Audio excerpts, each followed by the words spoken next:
Alors bonjour à tous et merci pour votre présence à ce webinaire organisé par Astrodor. Alors comme Quentin vient de le rappeler, on vous demandera de bien vouloir couper vos micros le temps de la présentation. Vous pourrez les réouvrir au moment de la deuxième partie du webinaire pour poser vos questions soit à haute voix ou alors via le chat.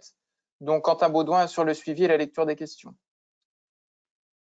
Alors je précise également que pour les absents et pour les personnes qui souhaiteraient revoir ce webinaire, il est enregistré et sera disponible dans les jours à venir sur la chaîne YouTube d'Astrodor. Alors, l'objectif de ce webinaire, c'est d'apporter des éléments de réponse au sujet des relations qu'entretiennent les jeunes urbains avec leurs plantes. Ce travail s'inscrit dans le cadre de l'UMT Stratège qui vise à apporter des éléments de connaissance et de compréhension sur le marché horticole urbain par l'intermédiaire de travaux de recherche. Alors, porté par Astrodor, l'UMT Stratège associe 8 autres partenaires, dont Audencia Business School, qui a participé à l'étude présentée aujourd'hui. Et on en profite là pour remercier Gervaise Dubuquet, professeur Audencia, qui a très largement contribué à ce travail. Ce travail vous sera présenté à double voix par Anne-Laure Laroche, chargée de mission économie et marché Astrodor, et par moi-même, Alain Maignan, animateur de l'UMT Stratège. Alors, ce webinaire, il s'articulera en 4 parties. La première, elle s'attache à comprendre si les jeunes urbains identifient des avantages à avoir des plantes chez eux, au-delà de l'usage décoratif. La seconde partie, elle s'intéresse à l'attachement qu'ont les jeunes urbains à leurs plantes. La troisième partie vise à identifier comment le végétal s'inscrit dans l'engagement écologique des jeunes urbains. Et la quatrième partie questionne la place des réseaux sociaux. Et pour terminer, la conclusion, où nous apporterons quelques perspectives, et on terminera ce webinaire par répondre à vos questions. Alors, pour cette étude, nous avons interrogé 1000 jeunes urbains par l'intermédiaire d'un questionnaire construit sur l'outil Qualtrics et administré en ligne par Bilendi, qui est une entreprise spécialisée dans la collecte de données. Cette enquête, elle s'est déroulée entre janvier et février 2020, donc avant le premier confinement. Concernant la cible, il s'agit de personnes ayant entre 25 et 40 ans et vivant en milieu urbain ou en périphérie de ville et en France métropolitaine. Cette enquête, elle a été menée selon la méthode des quotas à classe égale entre les tranches d'âge, le sexe, les catégories socioprofessionnelles et les régions de résidence. Commençons par la description de l'échantillon, c'est-à-dire identifier qui sont les répondants. Alors, d'après notre étude, 60% des jeunes urbains habitent en appartement, 38% habitent en maison. C'est une proportion qui est largement supérieure à la moyenne des foyers français. Notons également qu'en avançant en âge, une proportion croissante de jeunes urbains s'installe en maison, même si l'habitat en appartement reste majoritaire. Autre élément de description, près de 2/3 des jeunes urbains vivent en couple. 30% vivent seuls, 6% vivent encore chez leurs parents et 2% vivent en colocation. Et une petite moitié des jeunes urbains interrogés sont aussi des parents. Concernant les espaces dont ils disposent pour jardiner, seuls 41% des jeunes urbains possèdent un jardin. Il s'agit d'une conséquence des contraintes spatiales inhérentes à la ville. En revanche, près de la moitié d'entre eux profitent d'une terrasse et 45% d'un balcon. On peut donc dire que la majorité des jeunes urbains disposent d'un espace hors sol pour jardiner. Et il reste 14% des jeunes urbains qui ne possèdent ni jardin, ni balcon, ni terrasse, ni coin intérieur et sont potentiellement contraints à jardiner en intérieur. Et ça, c'est une situation qui concerne majoritairement les plus jeunes, entre 25 et 30 ans, étudiants ou inactifs. Avant de rentrer plus en détail sur les différentes questions et de laisser la parole à Anne-Laure Laroche, terminons cette description de l'échantillon en soulignant que 2/3 des jeunes urbains déclarent avoir quelques plantes, voire beaucoup de plantes dans leur espace privé, et que 26% des répondants n'avaient aucune ou plus de plantes, ou alors que des plantes artificielles.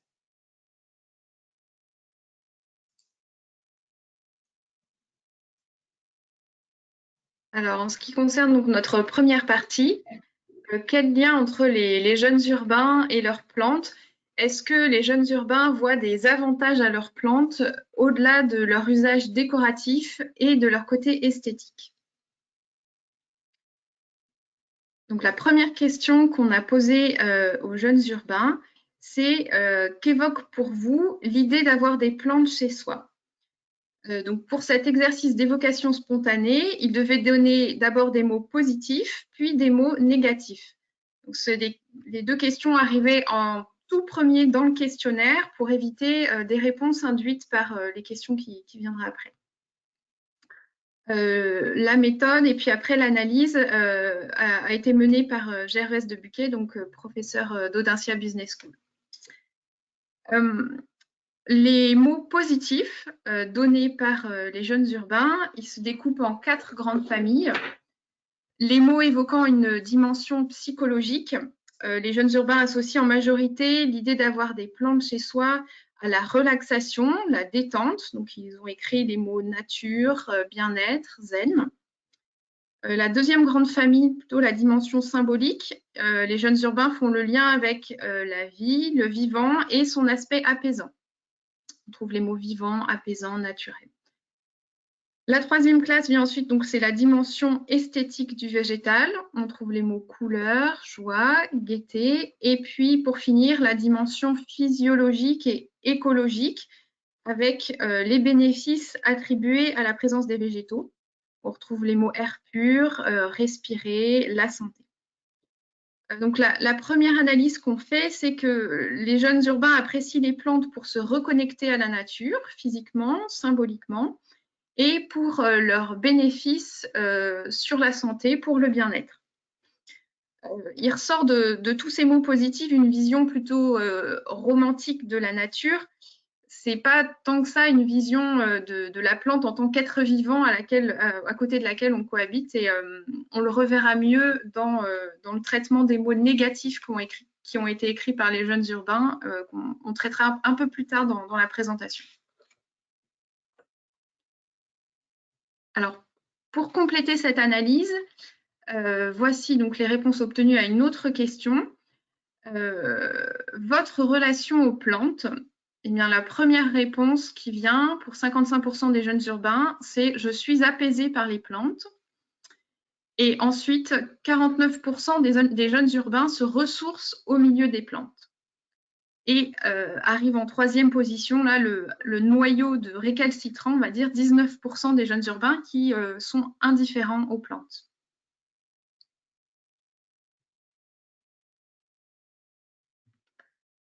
Ensuite, pour vous, à quels symboles sont associées les plantes? Donc ce qui ressort en premier, donc c'est près de 60% des jeunes urbains qui associent les plantes à un style de vie, une ambiance. Mais juste derrière arrive le bien-être et la santé pour 54% des jeunes urbains. Donc, pour conclure cette première partie, même si les jeunes urbains sont en attente d'une reconnexion à la nature, leur vision des plantes semble plutôt tournée vers l'usage, vers l'utilité de la plante, et en particulier son bénéfice potentiel sur la santé mentale, la santé physique, sur le bien-être. Voici quelques pistes que nous en tirons pour notre filière. Ça semble intéressant de miser sur le besoin de reconnexion à la nature des jeunes urbains, communiquer sur les bénéfices des plantes, sur le bien-être, sur la santé mentale et physique, communiquer sur l'usage des plantes et l'utilité qu'on peut en faire.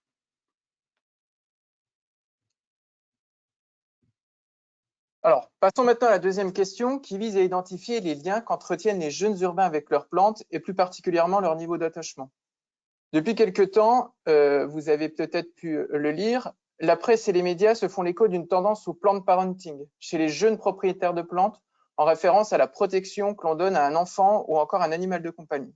On va donc vérifier ici si les jeunes urbains sont sensibles à la dimension vivante de leurs plantes et à quel point est-ce qu'ils y sont attachés. Alors, on a tout d'abord utilisé la méthode des évocations spontanées de manière identique à la question précédente qu'Anne-Laure a détaillée, mais ici avec les mots négatifs en leur posant la question que vous évoque l'idée d'avoir une plante chez vous. Alors, à l'image des mots positifs, cette question d'évocation spontanée arrive au début du questionnaire pour éviter les biais induits par les autres questions. Alors, les mots négatifs spontanément évoqués par les jeunes urbains sont des mots qui ont un lien avec le fait de maintenir un être vivant en vie et plus généralement ce qui est associé à la vie du végétal. Après analyse, on identifie en premier lieu que le végétal est une source de contraintes pour les jeunes urbains, notamment par la nécessité d'entretien, d'arrosage ou encore que faire des plantes durant les vacances. En second lieu, les nuisances potentiellement apportées par le végétal, à savoir des mots sont évoqués comme les insectes, le côté encombrant et également le côté salissant avec la terre. Et en troisième et dernier lieu, le sujet de l'allocation du temps et de l'espace qui vient en concurrence directe avec d'autres activités et d'autres usages des espaces disponibles dans la sphère privée. Alors, creusons encore un peu ici en identifiant si s'occuper de ces plantes est un plaisir ou une corvée pour les jeunes urbains. Alors, d'après nos résultats, il s'agit en fait d'une question clivante. On identifie que près de la moitié des jeunes urbains prend plaisir à jardiner, alors que pour l'autre moitié, il s'agit d'une véritable contrainte. Pour continuer, on a également interrogé les jeunes urbains sur les qualités d'une plante d'intérieur idéale et d'une plante d'extérieur idéale. Ils avaient à chaque fois à leur disposition 14 propositions. Et on a conservé ici, pour la construction de ces graphiques, le top 5 des réponses pour chacune des questions. Donc, dans les deux cas, c'est le critère de facilité d'entretien qui arrive en premier. Ce résultat, il nous montre encore une vision anthropocentrée du végétal tournée à l'avantage de son utilisateur. Et notons également que dans les deux cas, le critère visuel n'est pas le premier et que la question de l'environnement intègre le top 3 pour les plantes d'extérieur.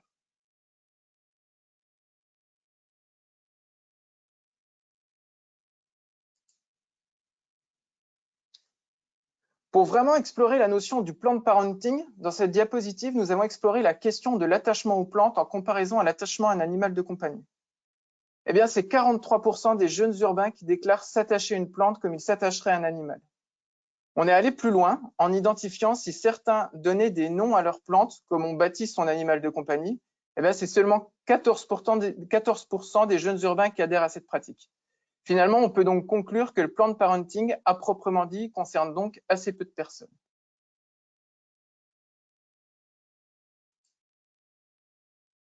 Pour terminer sur cette notion d'attachement aux plantes, les jeunes urbains ont été questionnés sur deux cas de figure. Le premier, le déménagement, et le second, la fin de vie du végétal.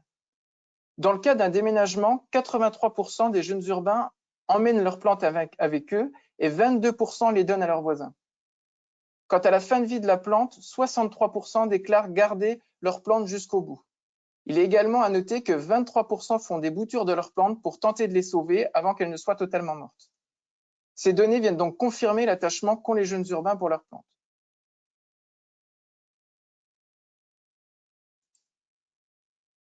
Pour terminer sur cette seconde partie, nous pouvons affirmer que la compréhension des plantes en tant qu'êtres vivants n'est pas une priorité pour les jeunes urbains. La première attente est une attente de facilité d'entretien, mais la question du plaisir que l'on prend à s'occuper de ces plantes est clivante. Ici, quelques idées et pistes de réflexion en réponse aux conclusions de cette partie. Alors, dans la mesure où 60% des jeunes urbains habitent en appartement et sont de ce fait contraints de jardiner hors sol, il serait intéressant de réfléchir à différentes choses comme par exemple les solutions, les produits et les services à proposer pour faciliter ce jardinage hors sol. Travailler sur une offre végétale adaptée à un usage de balcon, terrasse ou en intérieur.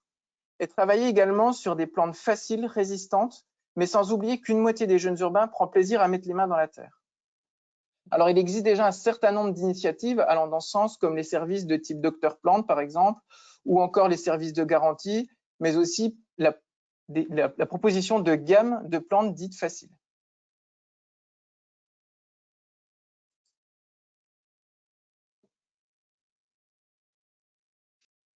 Alors pour notre troisième partie, c'est celle donc du lien entre l'engagement écologique des jeunes urbains et leurs plantes. Les jeunes manifestent pour la planète, la consommation de bio se développe et de plus en plus de personnes font le choix d'une alimentation flexitarienne, c'est-à-dire avec peu de viande. Est-ce que s'occuper des plantes s'inscrit dans la même tendance ? Alors, nous avons posé plusieurs questions aux jeunes urbains sur leur engagement pour l'environnement et sur leurs habitudes alimentaires. Est-ce que vous êtes prêts à changer d'habitude alimentaire pour la planète? Est-ce que vous êtes prêts à changer de mode de vie en termes de déplacement? Est-ce que vous achetez du bio, alimentaire, cosmétique? Est-ce que vous achetez en circuit court? Est-ce que vous êtes végétarien, flexitarien, etc. Donc, quelques résultats. 39% des jeunes urbains achètent régulièrement ou exclusivement des aliments bio, donc ils sont 11% à en acheter jamais.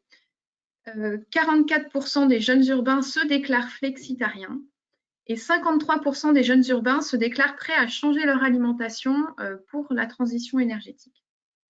Donc, on a au moins la moitié des jeunes urbains qui se sont concernés par les questions environnementales. Donc, on a croisé ces éléments relatifs à la conscience environnementale des jeunes urbains avec leur perception des activités de jardinage. Il s'avère que rempoter, par exemple, rempoter est davantage un plaisir pour les jeunes urbains qui se sentent intéressés par la permaculture. C'est davantage un plaisir pour les jeunes urbains qui se sentent concernés par la disparition des espèces. C'est davantage un plaisir pour les jeunes urbains qui sont prêts à changer de mode de vie en faveur de l'environnement. Il y a aussi davantage de jeunes urbains qui achètent du bio parmi ceux qui aimeraient avoir chez eux plus de plantes. Donc notre conclusion, c'est que plus les jeunes urbains sont engagés dans la transition alimentaire pour l'alimentation durable, et plus ils apprécient de prendre soin de leurs plantes. Selon nous, il y a une continuité entre la conscience environnementale des jeunes urbains et leur appétence pour l'entretien des plantes.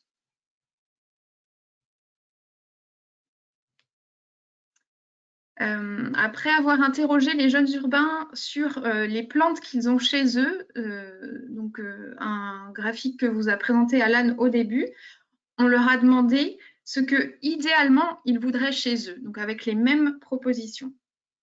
Et bien, idéalement, les jeunes urbains, ils aimeraient quand même avoir plus de plantes et en particulier des légumes et des petits fruits. Les légumes et les petits fruits font rêver 19% des jeunes urbains, alors qu'ils sont 5% à avoir principalement ce type de plantes. Et 8% aimeraient avoir des aromatiques alors qu'ils sont 3% à en avoir. Il semble qu'il y ait une marge de progrès pour équiper les jeunes urbains des plantes qu'ils rêvent d'avoir chez eux, et en particulier les plantes à vocation alimentaire.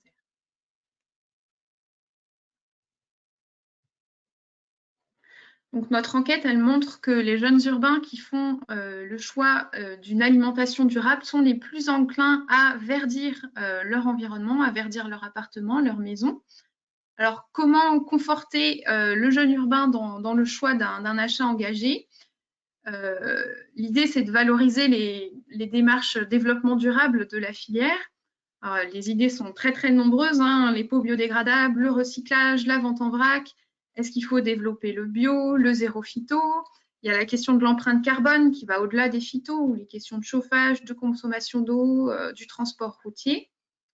Ça nous semble aussi dans la continuité des conclusions logiques de valoriser le Made in France, le local.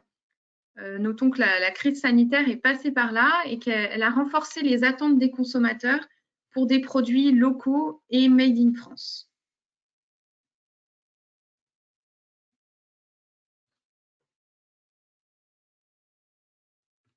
Alors, les plantes, elles sont devenues des objets hautement instagrammables où nombre de comptes dédiés aux plantes fleurissent. Mais quel rôle jouent réellement les réseaux sociaux et dans quelle mesure les choix des jeunes urbains sont-ils influencés? Et est-ce que les réseaux sociaux sont le reflet ou le miroir grossissant des attentes des jeunes urbains?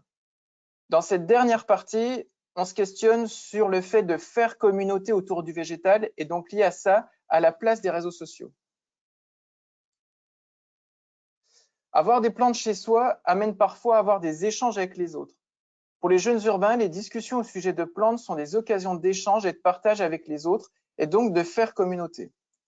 3/4 des répondants considèrent que discuter de plantes est un moment convivial. Pour 58% des jeunes urbains, discuter de plantes sur un forum, un blog, c'est faire partie d'une communauté. À nuancer cependant sur le fait que de discuter via Internet fait beaucoup moins sens que les interactions réelles avec les amis et la famille. Notons également que plus les jeunes urbains sont sensibles aux questions environnementales, plus ils donnent de la valeur aux échanges sur les plantes. Ça illustre donc l'importance des relations humaines pour les jeunes inspirés par l'écologie. Concernant la place des réseaux sociaux, quasiment tous les jeunes urbains les utilisent.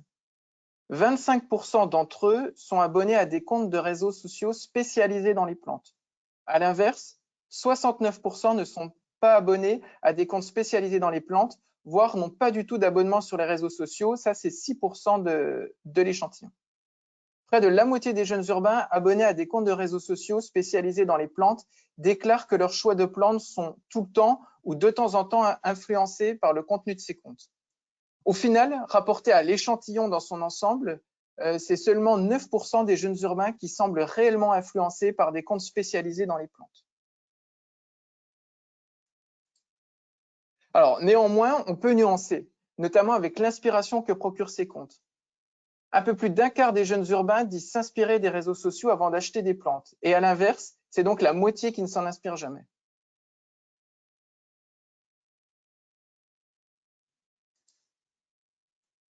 À préciser également l'importance d'Internet pour la recherche d'informations avant l'achat de plantes.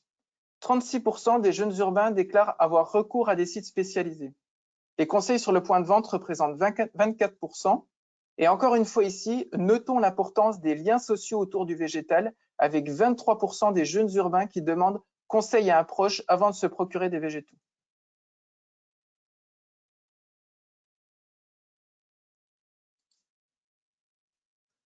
Pour terminer sur cette dernière partie, pointons l'importance du faire ensemble. Les vraies interactions sociales sont importantes pour les jeunes urbains. C'est une conclusion qui résonne dans la situation actuelle où les échanges et les interactions sont réduits. Ce sont pourtant des moteurs potentiels pour inciter les jeunes urbains à verdir leur foyer. Alors, on peut citer quelques pistes déjà mises en œuvre. C'est par exemple le développement des ateliers à faire soi-même et surtout faire ensemble, comme par exemple les ateliers terrarium ou les ateliers kokedama mis en place dans certains points de vente. Citons également une autre manière de faire communauté qui questionne beaucoup notre filière, les ventes éphémères. Elles donnent le sentiment d'exclusivité en participant avec d'autres à un moment perçu comme unique.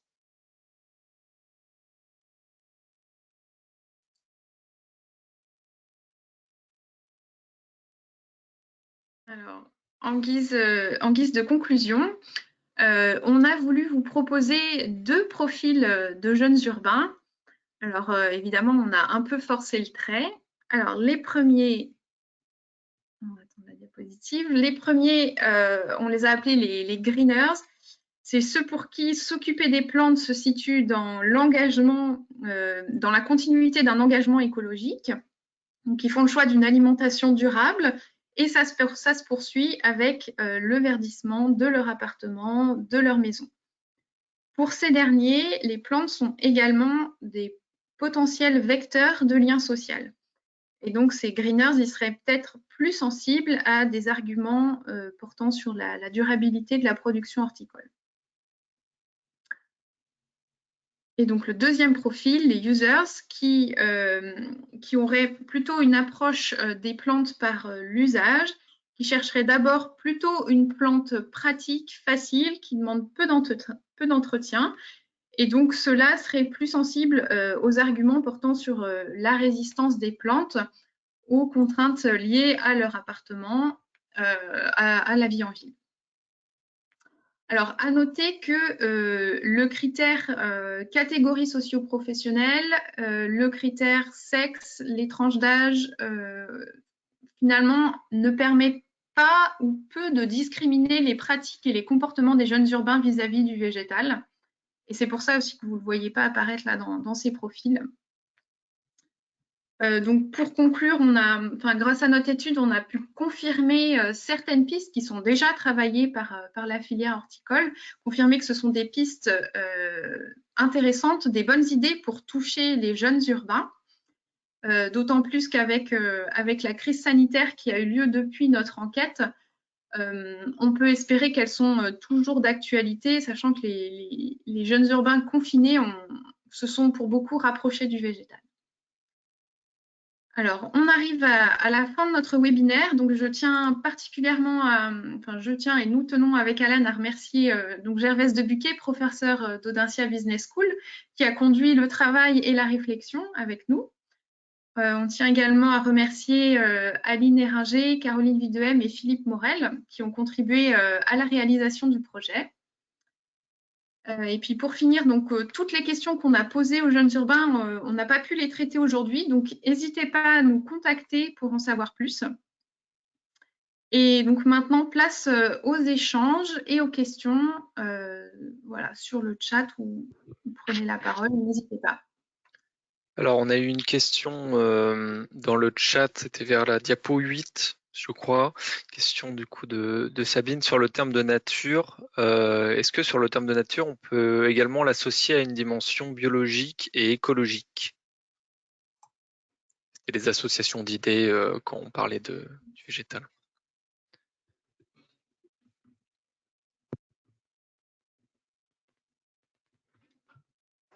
Alan, je te laisse la main.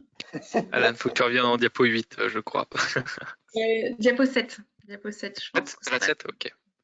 Ouais. 7. Ok. Alors, je vais Je pense que la notion, enfin, Arrière. je pense que là, la dimension biologique et écologique, elle rentre dans notre quatrième. Oui, voilà, c'est ça. Dans notre quatrième groupe, en fait, hein, plutôt.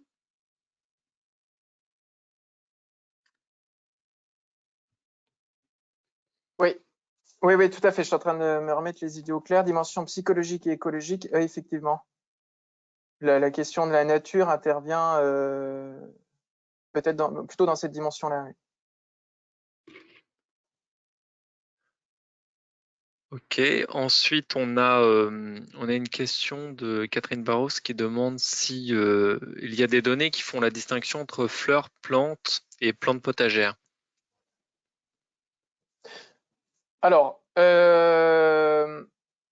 pas forcément la distinction fleurs-plantes, il y a la distinction plutôt vivrier, mais vivrier adapté au contexte urbain, c'est-à-dire il y a des questions où étaient dissociés les petits fruits et aussi les légumes, et puis d'autres catégories plutôt plantes dans leur ensemble, mais pas forcément plantes vertes ou plantes à fleurs. Ok. C'est vrai qu'on a interrogé de façon, enfin, on a présenté les plantes de façon globale aux jeunes urbains dans l'introduction. On a peu fait de distinction. Pour la présentation, pour information, ceux qui se demandent si vous avez loupé le début, c'est enregistré, donc on vous enverra les liens, il n'y aura pas de problème pour la présentation également. Est-ce qu'on a une perspective de faire une étude similaire sur un panel plus large public avec un public plus âgé?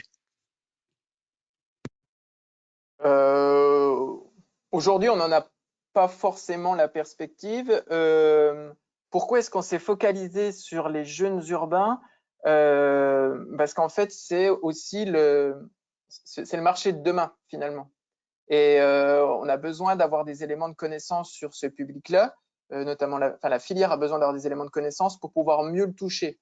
Après, effectivement, il serait peut-être intéressant de creuser pour avoir des différences entre les comportements de cette génération-là avec peut-être une génération plus âgée. Sachant qu'on a déjà quand même pas mal de connaissances sur cette génération plus âgée. Sur cette nouvelle génération de jardiniers, on a moins de connaissances. Est-ce qu'à la vue de ces résultats, on peut imaginer une gamme de plantes qui serait basée sur la maîtrise de l'entretien par l'acheteur, comme des plantes pour débutants ou des plantes, enfin, les classifier en plantes débutants, plantes pour jardiniers confirmés? Oui, tout à fait, ça semble une bonne idée. Alors, je suis sûre que plantes pour débutants, ça existe déjà. Il me semble l'avoir déjà vu. Alors après, imaginez une gamme, 1 étoile, 2 étoiles, 3 étoiles, oui, pourquoi pas. Comment est-ce que vous avez décrit les sites et blogs spécialisés? Est-ce que ça comprend les réseaux sociaux dans les sites et blogs spécialisés? Non, on avait bien dissocié la partie réseaux sociaux des autres sites internet et des blogs.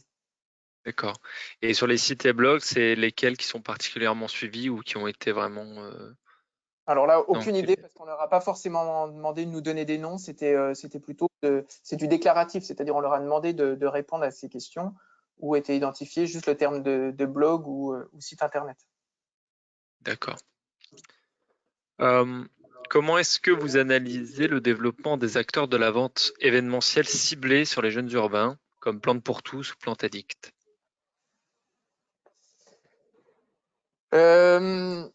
L'analyse, c'est qu'en fait, enfin, l'analyse qui est la nôtre, hein, à mon avis, c'est qu'ils vendent un moment d'exclusivité. Ils pourraient peut-être vendre un autre produit, ça fonctionnerait peut-être aussi bien, mais ils ont les codes de communication. D'ailleurs, ils communiquent principalement sur les réseaux sociaux pour mettre en place ces événements-là. Donc, ils touchent déjà un public qui est uniquement sur les réseaux sociaux. Et puis ensuite, derrière, ils ont les codes marketing qui répondent aussi à ce public-là. Et ce qui fonctionne, c'est ce sentiment d'exclusivité de la vente éphémère. Finalement, si une personne n'y a pas participé, eh ben, elle a loupé quelque chose. Donc, c'est un buzz autour d'un moment très court, d'un moment d'exclusivité. Et finalement, c'est, à mon sens, les clés de la réussite de ces ventes éphémères-là. C'est pas forcément le produit en tant que tel. Sachant qu'il y a quand même, ça y contribue dans la mesure où on voit qu'il y a quand même un regain d'intérêt pour les jeunes urbains pour le végétal. Mais avant tout, c'est plutôt le système de distribution qui fait le succès que le produit lui-même. Ok. Est-ce qu'une question a été posée sur l'engagement des jeunes urbains dans des jardins partagés?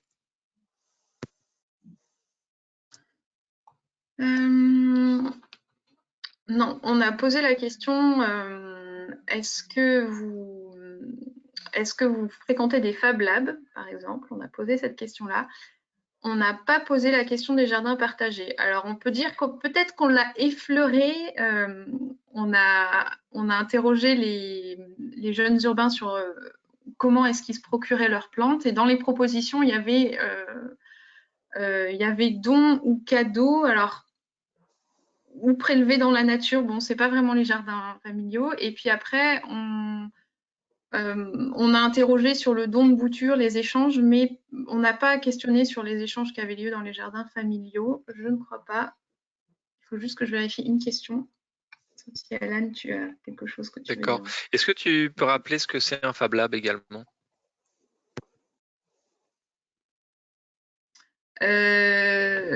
Le Fab Lab, c'est un site ailleurs que chez soi où on va fabriquer quelque chose. Alors, pour les plantes, je ne sais pas comment on peut le traduire directement. Vas-y, Alan, si tu veux. J'allais dire, c'est un lieu de bricolage partagé. Ouais. En fait, un lieu de bricolage et d'expérimentation partagée. Nous, ce qui nous intéressait dans ce cadre-là, c'était de voir s'il y avait ce côté, de valider ce côté communauté des jeunes urbains en complément des éléments qu'on avait pu questionner par ailleurs. Alors, Gervais, si tu veux ajouter des choses à nos réponses. Il a ajouté non. Il a dit que non. Pour la question des jardins partagés, je crois qu'il a dit non. Dans le chat. C'est pour j'avais mis le nom pour cette raison-là, effectivement. On n'a pas adressé directement la question des jardins partagés. On a, comme l'a dit Anne-Laure, indirectement, on l'a effleuré. Mais en revanche, sur la problématique de l'approvisionnement alimentaire, on a demandé quand même si ces jeunes s'approvisionnaient en circuit court, intra-urbain. Voilà, donc on n'est pas allé dans le détail d'agriculture urbaine, jardin partagé ou autre chose. Mais voilà, c'est pour cela que je répondais non uniquement. On avait une question aussi pour un rappel, je crois que tu l'avais dit en introduction, mais quelles sont les dates de cette enquête et les zones géographiques qui ont été étudiées? Oui, alors au niveau de la date, c'était quelques semaines, pour pas dire quelques jours avant le premier confinement. Voilà, donc ça c'est le hasard qui fait que. Et concernant la géographie, donc on était sur tout le territoire national, France métropolitaine uniquement. On n'était pas sur les dom-toms, mais on était avec une représentation uniforme du territoire national. Quand tu entends urbain, il me semble qu'il y avait des statistiques que tu avais présentées sur le détail, voilà, des personnes qui disposent d'un espace extérieur ou exclusivement d'un balcon. Ça, je crois, ça avait été mis, voilà, sur les différentes compositions.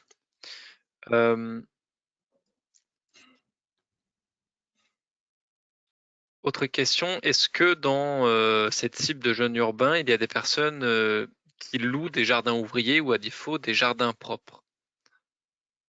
À défaut de jardins propres, je corrige. De location de jardin ouvrier. Est-ce que ça a été mis, c'était un chiffre qui a été… La question n'était Non. pas formulée comme Ouais. ça, la question elle était vraiment formulée comme elle est indiquée là sur la diapo, c'est-à-dire vos espaces pour jardiner. Alors, est-ce que le jardin est en propre ou est-ce qu'il est loué? On n'a pas demandé. Peut-être juste pour compléter, si je peux, juste une petite chose par rapport à la présence de jardin qui peut sembler importante quand on est dans le monde urbain et on voit jardin 41%. On va juste préciser peut-être que dans la manière de recruter ces jeunes urbains, il y avait soit vous habitez en centre-ville, soit vous habitez à proximité proche, vraiment d'une grande ville. Ça peut expliquer une proportion quand même assez élevée de gens ayant des jardins et avec peut-être aussi des usages relatifs à des jardins ouvriers. Mais on n'est pas rentré dans le détail de ces jardins ouvriers, c'est vrai. Ouais, c'était juste pour préciser cette proportion qui peut sembler importante. Et quelle taille de ville à peu près? C'est à partir de combien de milliers d'habitants? Ben, on a, si, il me semblait je sais plus, est-ce qu'on avait mis une précision dans le question? Ah, ouais, C'était 20 000 habitants dans chez Bilendi, le recrutement ouais. de la grande ville. C'est 20 000 habitants. Ça fait partie en fait des quotas qui ont été donnés à notre prestataire Bilendi pour recruter donc les 1000 personnes. Par contre, ce qu'on peut peut-être préciser, c'est que même s'il y avait de l'intra-urbain et du périurbain très proche, quand on fait des tris croisés sur la provenance géographique, qu'ils soient urbains, périurbains, les derniers tris croisés qu'on a fait là tout récemment ne montrent pas de différence sensible quant au rapport au végétal. Voilà, c'était juste pour le préciser. Que finalement, voilà, si on est au cœur de la ville ou si on est dans la très proche périphérie, il n'y a pas de différence vraiment importante à souligner quant aux perceptions, à tout ce qu'a présenté Alan et Anne-Laure. Tout cela est finalement relativement indépendant de la position géographique des répondants. Ok. Est-ce que les résultats de l'enquête dont on parle en partie des plantes d'intérieur et donc des plantes vertes pourraient provoquer un retour de cette gamme chez les horticulteurs français? Est-ce qu'il y a des informations, enfin c'est des données qui pourraient inciter? Alors, effectivement, c'est des questions qu'on a par ailleurs hein, sur ce retour de la plante verte. Après, j'ai envie de dire, c'est aux professionnels de se saisir de ce marché-là aussi. Nous, ce qu'on peut dire, c'est qu'il y a un potentiel de croissance sur ce marché-là, qu'il tend à se vérifier, il tend à s'être confirmé largement depuis un an avec le confinement et notamment avec les urbains qui se sont mis à acheter de la plante verte, notamment pour ceux qui ne disposaient pas d'espace extérieur. Donc après, les choses sont entre les mains des professionnels finalement sur proposer une gamme de plantes vertes françaises. D'accord.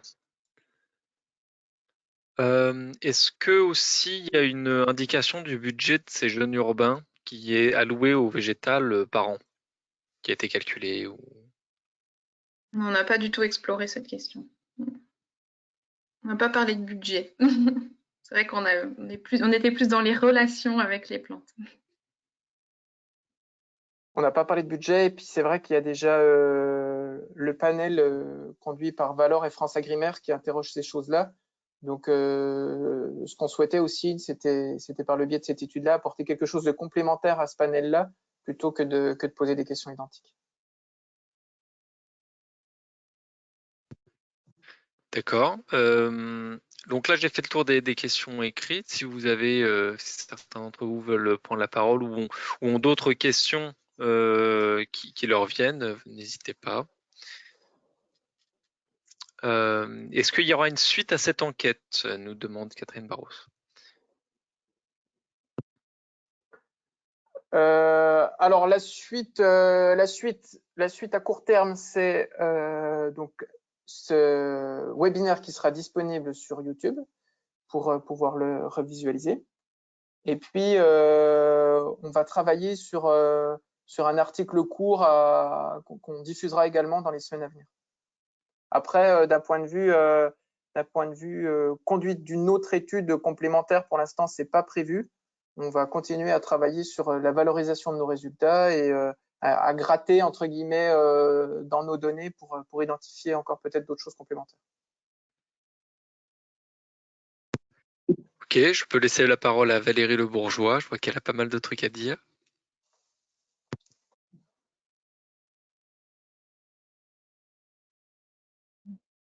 Bonjour. Bonjour. Oui, en fait, merci, c'est très intéressant. Après, c'est toujours pareil, en fait. Est-ce qu'on aurait inventé la souris si on avait écouté les gens sur leurs besoins et par rapport aux plantes vertes, quand on voit, en fait, l'offre qui est proposée et le marketing qui est fait, et les fournisseurs, et depuis des dizaines d'années, les IKEA, etc. Donc, est-ce qu'en fait, la réponse, c'est il faut aller vers produire des plantes vertes pour répondre à la demande et à ce que veulent, entre guillemets ou pas, les jeunes urbains, ou est-ce qu'en fait, il faut se donner les moyens d'insuffler autre chose et de faire ressentir le plaisir de la plante fleurie, etc. C'est clair que au niveau facilité d'entretien et plantes qui crèvent pas, etc., on a plus de chance avec une bonne plante verte bien dure. Mais on peut avoir aussi beaucoup de sensations d'être en vie avec une fleur qui n'est pas pareille tous les jours. Mais là, ça veut dire être capable de produire un autre message, d'être nous-mêmes français, les fournisseurs d'un autre message que celui qui est le monopole, on va dire, actuel de la communication mainstream, on va dire. Oui, tout à Voilà. fait. C'était un peu une réaction, voilà. Enfin, Tout à fait. Après, il y a peut-être un travail à mener, un travail franco-français, entre guillemets, sur comment aussi se démarquer des grands producteurs étrangers, comme le sont les Pays-Bas, le Danemark, etc., sur des produits et sur un segment de marché sur lequel ils sont déjà bien implantés. Et puis, du coup, je me posais une autre question qui était, enfin, on le voit sur plein d'autres secteurs au niveau marketing, on a un point de bascule sur les modes de consommation très important au moment où des jeunes adultes deviennent des jeunes parents, en fait. Et là, dans votre public, je pense que vous avez on est resté sur cette slide-là. Et on voit, par exemple, sur les modes d'alimentation, enfin, évidemment, sur les changements de voiture ou l'accès à la propriété ou des choses comme ça, mais sur l'alimentation aussi, on voit bien que des gens qui n'avaient pas forcément cuisiné, qui se mettent à faire des efforts, parce qu'il y a les enfants et parce qu'on a envie de leur faire découvrir le goût, de leur faire découvrir les saisons, effectivement. Et je pense que là, il y a un changement comportemental et peut-être que aussi, il n'y a pas de... Enfin, moi, je le sentirais bien aussi sur ce côté jardinage, se mettre à faire semer sa première graine parce qu'on a un petit enfant et qu'on a envie de vivre avec lui ce spectacle-là incroyable. Enfin, voilà. Et du coup, je ne sais pas si vous avez dissocié dans votre enquête voilà, les 47% qui vivent avec les enfants. Est-ce que du coup, ils ont des réponses différentes des autres, en fait? Peut-être, je ne sais pas, Alana, non, peut-être que je réponds peut-être sur ce point. Oui, tout à fait. J'allais te donner la parole, justement. Oui, c'est effectivement très intéressant cette dimension éducative. On sait tout à fait que dans l'alimentation, il y a une sorte de transition.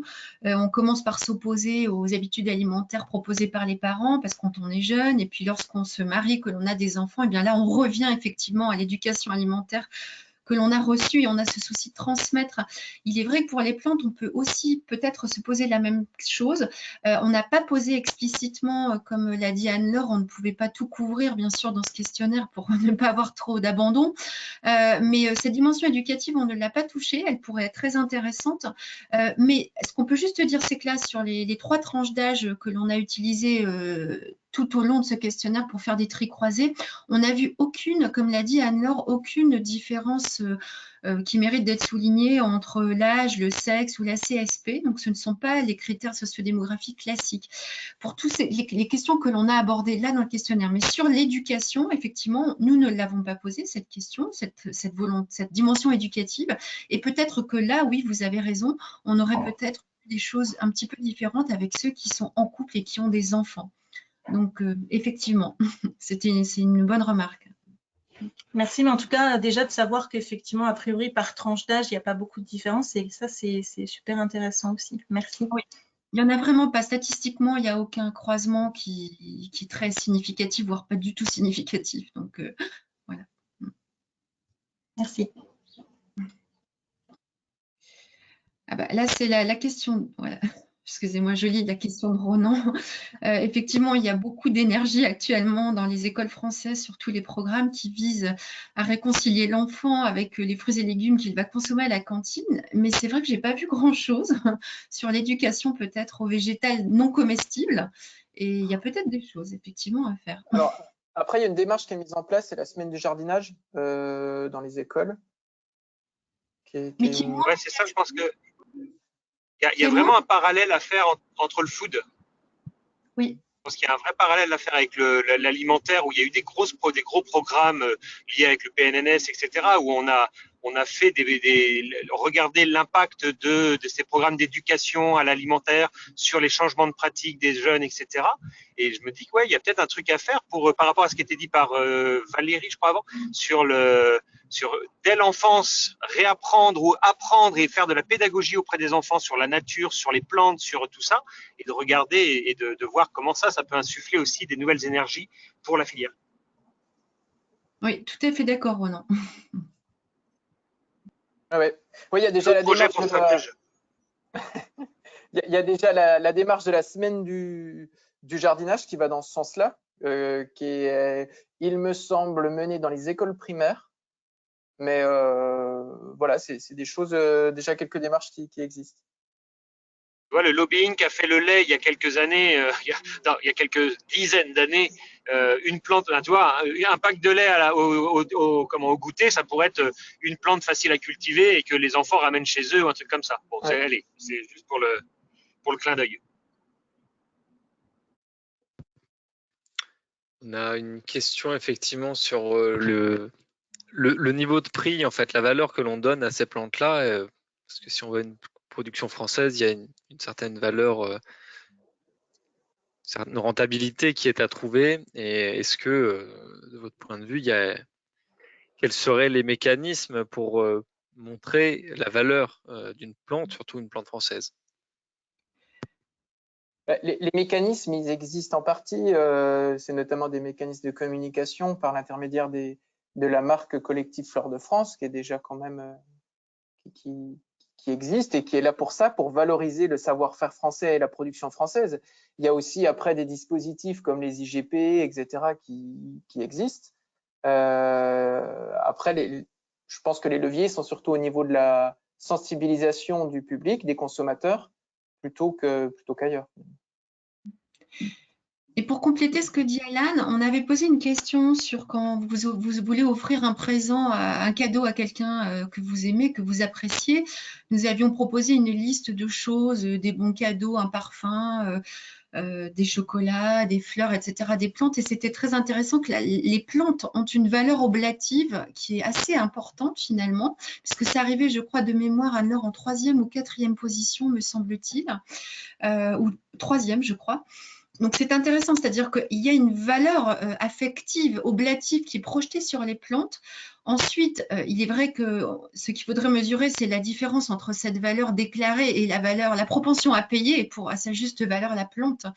Alors là, comment dire, augmenter peut-être la propension à payer une plante pour sa valeur intrinsèque.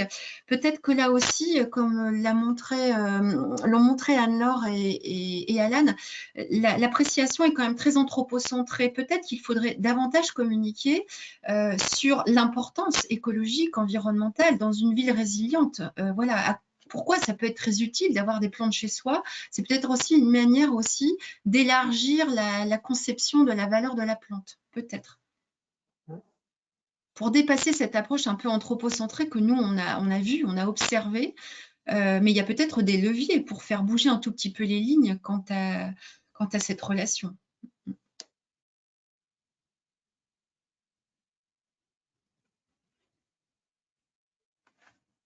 Je ne sais pas s'il y avait d'autres questions.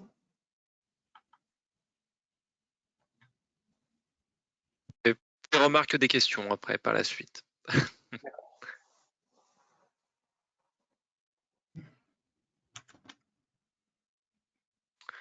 En tout cas, quoi qu'il arrive, s'il y a d'autres questions qui vous viennent, les contacts sont affichés à l'écran. Le webinaire, si vous avez loupé le début, il sera en replay sur la chaîne YouTube d'Astrodor. Et je sais pas, un mot de conclusion, Alan? Je voulais encore remercier Gervais pour son implication dans ce travail-là. Et puis on peut aussi souligner que ce travail, il a été permis aussi par différents financements, en fait, d'une part par Astrodor en direct, d'autre part par l'INRA, une petite partie par l'INRA sur la partie collecte des données, et puis aussi par l'implication de Dancia par l'intermédiaire de Gervais. Voilà peut-être ce qu'on peut dire sur cette étude-là. Et puis je réitère ce que tu viens de dire, Quentin, c'est-à-dire qu'on reste à votre disposition pour répondre à vos questions, voilà, pour prendre aussi vos remarques sur ce travail, sur aussi vos expériences liées aux consommateurs. C'est toujours intéressant d'avoir des retours pour nous, pour nourrir nos réflexions et puis nourrir notre travail. Peut-être pour compléter, moi aussi, je souhaiterais remercier toute l'équipe, et puis Alan, Anne-Laure, et puis pour dire aussi que c'est le fruit d'un travail collectif, parce que nous étions une petite cellule, voilà, nous étions plusieurs à réfléchir sur ces sujets-là, et c'est intéressant de croiser les perspectives, voilà, des perspectives techniques, psychologiques, sociologiques, culturelles et autres, et ça, je crois que c'est un travail collectif, donc merci encore, et Anne-Laure et Alan pour cette présentation très claire et qui restitue clairement les résultats principaux de l'étude. Alors, pour ceux qui veulent s'atteler à une autre partie, on a travaillé sur une publication scientifique, donc qui sera, on l'espère, on croise les doigts, publiée dans une revue scientifique internationale où on a eu la possibilité donc de valoriser ces résultats-là. Donc, pour ceux qui le souhaitent, ce sera peut-être disponible dans quelques semaines.